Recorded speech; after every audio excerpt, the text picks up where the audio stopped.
Badan Narkotika Nasional (BNN) Provinsi Sumatera Selatan dan Polres Mesuji berhasil menggagalkan penyelundupan sabu seberat 15 kg di eksit tol Simpang Pematang, Sabtu, tanggal 29 Januari tahun 2022.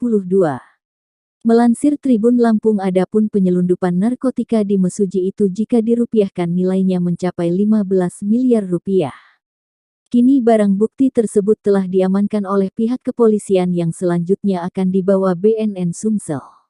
Kasat Narkoba Polres Mesuji Ibtu M. Nufi menceritakan kronologi penangkapan. Sabu seberat 15 kilo tersebut jika diuangkan dapat bernilai 15 miliar rupiah, dan saat ini kami masih melakukan pengembangan, ujar Nufi mewakili Kapolres Mesuji AKBP Yuli Haryudo. Kemudian, kata Nufi, pihaknya juga telah mengamankan ketiga tersangka yang kedapatan membawa barang bukti narkotika jenis sabu seberat 15 kilo untuk dilakukan pemeriksaan. Setelah dilakukan pemeriksaan, tersangka bersama barang bukti lalu diserahkan kepada BNP Sumsel.